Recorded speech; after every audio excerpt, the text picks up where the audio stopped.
ಉಡುಪಿಯ ಪ್ರತಿಷ್ಠಿತ ಕೃಷಿ ಸಂಶೋಧನಾ ಕೇಂದ್ರದಲ್ಲಿ ಮರಗಳ್ಳತನದ ಆರೋಪ ಕೇಳಿಬಂದಿದೆ.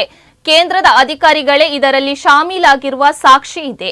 ಬೇಲಿಯೇ ಎದ್ದು ಹೊಲ ಮೇಯ್ದು ಈ ಪ್ರಕರಣದಲ್ಲಿ ಸೂಕ್ತ ತನಿಖೆಗೆ ಒತ್ತಾಯ ಕೇಳಿಬಂದಿದೆ. ಕೃಷಿಯ ಬಗ್ಗೆ ನಿರಂತರ ಸಂಶೋಧನೆಗಳನ್ನ ಮಾಡುವ ಮೂಲಕ ರೈತರಿಗೆ ನೆರವಾಗಬೇಕಾದ ಅಧ್ಯಯನ ಕೇಂದ್ರ ಇದು.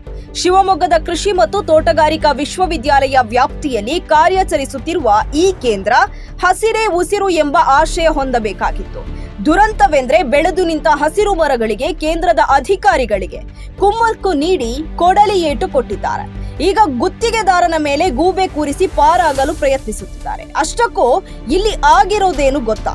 ಸೆಪ್ಟೆಂಬರ್ ತಿಂಗಳಲ್ಲಿ ಇಲ್ಲಿನ ತೋಟದ ಗೇರು ಹಾಗೂ ಮಾವಿನ ಮರಗಳ ಅನುಪಯುಕ್ತ ಗೆಲ್ಲುಗಳನ್ನ ಕಡಿಯಲು ಟೆಂಡರ್ ಕರೆಯಲಾಗಿತ್ತು.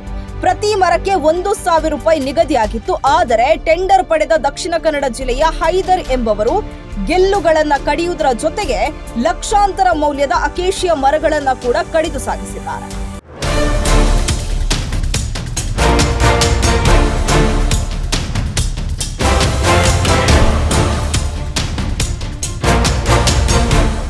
ಸದ್ಯ ಎಲ್ಲರ ಕಣ್ಣು ಗುತ್ತಿಗೆದಾರ ಹೈದರ್ ಮೇಲಿದೆ. ಆದ್ರೆ ತನ್ನ ವಿರುದ್ಧ ಆರೋಪ ಬರುತ್ತಿದ್ದಂತೆ ಹೈದರ್ ಸತ್ಯಾಂಶ ಬಾಯ್ಬಿಟ್ಟಿದ್ದಾರೆ. ಕೃಷಿ ಸಂಶೋಧನಾ ಕೇಂದ್ರದ ಅಧಿಕಾರಿಗಳೇ ನನಗೆ ಮರ ಕಡಿಯಲು ಹೇಳಿದ್ದು ಎಂದು ತಪ್ಪು ಒಪ್ಪಿಕೊಂಡಿದ್ದಾರೆ. ಆದ್ರೆ ಅಧಿಕಾರಿಗಳು ಹೇಳೋದೇ ಬೇರೆ. ನಾವು ಶಿವಮೊಗ್ಗದ ಕೃಷಿ ಮೇಳಕ್ಕೆ ಹೋಗಿದ್ದಾಗ ಗುತ್ತಿಗೆದಾರ ನಮಗೆ ಮಾಹಿತಿ ನೀಡದೆ ಮರ ಕಡಿದಿದ್ದಾನೆ ಎಂದು ತಪ್ಪಿಸಿಕೊಳ್ಳಲು ನೆಪ ಹುಡುಕುತ್ತಿದ್ದಾರೆ. ಆರೋಪ ಪ್ರತ್ಯಾರೋಪ ಏನೇ ಇದ್ರೂ ನೂರಾರು ಮರಗಳು ಕಾಣೆಯಾಗಿರುವುದಂತೂ ಸತ್ಯ. ಗುತ್ತಿಗೆದಾರನ ಮೇಲೆ ಆರೋಪ ಹೊರಿಸಿ ಆತನಿಂದ ದಂಡ ವಸೂಲಿ ಮಾಡಿ ಪ್ರಕರಣ ಮುಚ್ಚಿ ಹಾಕುವ ಹಂತದಲ್ಲಿದೆ. ಈಗಾಗಲೇ ಸೂಕ್ತ ತನಿಖೆ ಮಾಡಿ ಶಾಮೀಲ್ ಆಗಿದ್ರೆ ಅಧಿಕಾರಿಗಳನ್ನ ಕೂಡ ಶಿಸ್ತು ಕ್ರಮಕ್ಕೆ ಒಳಪಡಿಸಬೇಕು ಎಂದು ಸಾಮಾಜಿಕ ಕಾರ್ಯಕರ್ತರು ಒತ್ತಾಯಿಸಿದ್ದಾರೆ.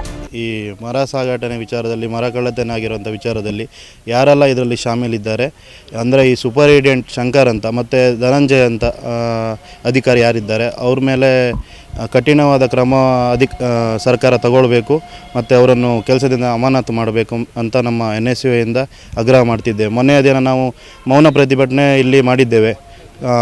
ಮುಂದಿನ ದಿನದಲ್ಲಿ ಅವರ ಮೇಲೆ ಕಠಿಣವಾದ ಕ್ರಮ ಆಗಲಿದ್ದಲ್ಲಿ ನಾವು ಉಗ್ರ ಹೋರಾಟವನ್ನು ಇದೇ ಕೃಷಿ ಕೇಂದ್ರದ ಎದುರುಗಡೆ ಬಂದು ಮಾಡಲಿದ್ದೇವೆ ಎಂದು ಈ ಮೂಲಕ ತಿಳಿಸುತ್ತೇನೆ. ಸಂಶೋಧನೆಗಳ ಮೂಲಕ ಹಸಿರು ಉಳಿಸಲು ಬೆಳೆಸಲು ನೆರವಾಗಬೇಕಾದ ಅಧಿಕಾರಿಗಳೇ ಇಲ್ಲಿ ಪ್ರಕೃತಿಯ ನಾಶಕ್ಕೆ ಮುಂದಾಗಿರುವುದು ಮತ್ತು ಸುಳ್ಳು ನೆಪ ಒಡ್ಡಿ ಜಾರಿಕೊಳ್ಳುತ್ತಿರುವುದು ಸಾರ್ವಜನಿಕರ ಆಕ್ರೋಶಕ್ಕೆ ಕಾರಣವಾಗಿದೆ.